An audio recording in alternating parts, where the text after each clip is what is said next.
Hey guys, thanks for watching. Thanks for listening. This is your host Thomas Tyree from On the Hot Podcast. Today, I have some bonus content for you guys. The bonus content I will be covering today will be in the sport of basketball inside the NBA world. In today's bonus segment, I'll be sharing my thoughts on should Joel Embiid request a trade from the Philadelphia 76ers. So to answer that question, I think yes. I think Joel Embiid should consider requesting a trade from the Philadelphia 76ers and request a trade from that organization. He's in the prime of his career right now. Joel Embiid will be 30 years old by March. He's been one of the best players in the NBA, and no doubt about it, for the last 3 to 4 years.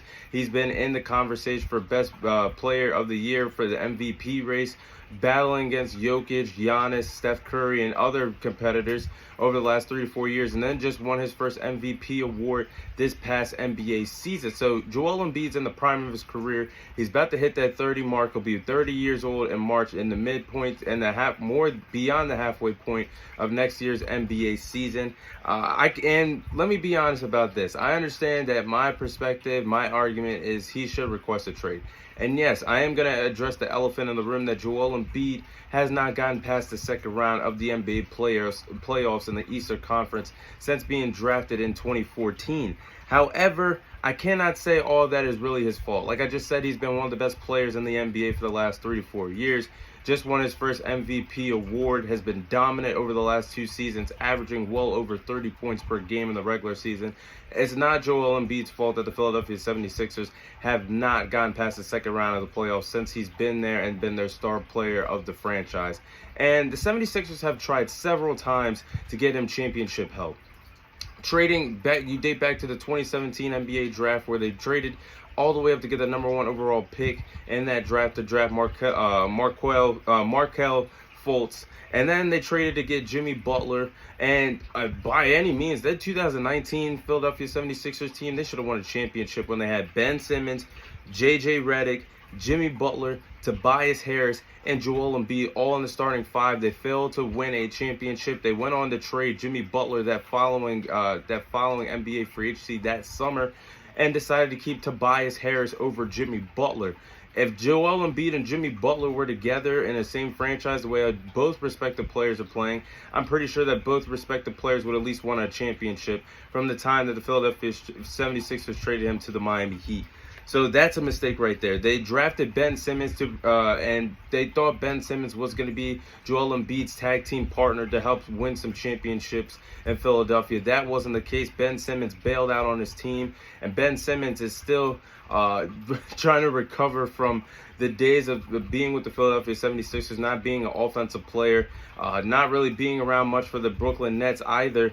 And that was a mistake. Then you trade away Ben Simmons to get James Harden. You give up a lot to get James Harden. They get James Harden to pair up with Joel Embiid to possibly win a championship in Philadelphia, and that hasn't worked out yet. Back-to-back second-round exits in the last 2 consecutive years. So nothing has worked for the Philadelphia 76ers trying to get Joel Embiid help. Joel Embiid is doing everything he can. The 76ers franchise is just ultimately failing him. And now James Harden is going to be looked to be traded sooner rather than later. James Harden not happy with the Philadelphia 76ers. The 76ers admitting that James Harden does not have a spot in their future for the organization moving forward. He's going to be traded sooner rather than later. And at this point, James Harden, yes, he's one of the best shooting guards of all time, one of the best regular season players of all time, a former MVP in his own right. But at this particular point, James Harden is just a guy that's going to get you a cool 20 points or so per night. He's like an on and off switch in the NBA playoffs. We all know that about James Harden at this point of his career. At this point, you're just going to get a whole bunch of role players in exchange for James Harden, and that's still not going to be enough for the Joel Embiid and the 76ers to win a championship in the loaded Eastern Conference that still has the Miami Heat that's only going to get better once they get Damian Lillard.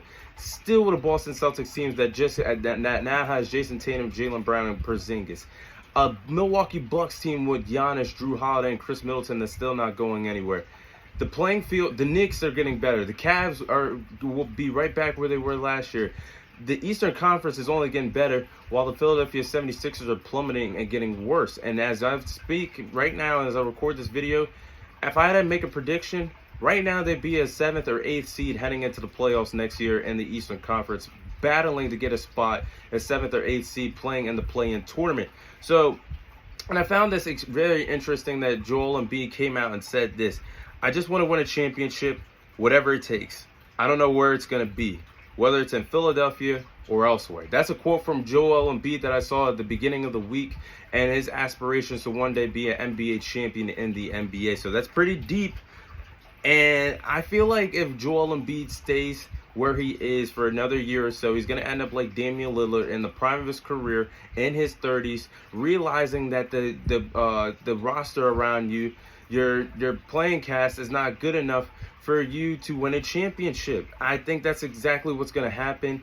And even though Joel Embiid is under contract until 2027, it's rare nowadays that top stars finish out their contracts before they hit NBA free agency. The last big signings that we saw in the NBA for superstars of free agency was in 2019 when Kawhi Leonard signed with the Los Angeles Clippers, when Kevin Durant signed with the Brooklyn Nets. That's the last time NBA free agency has truly seen a big-time free agent make a big-time move without being traded from their respective team.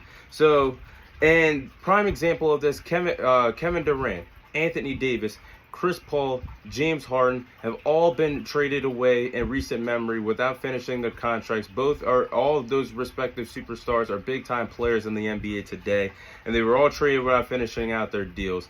And I get it. Joel Embiid is signed into 2027. That's when it'll be a free agent next, and the 2027 NBA free agency.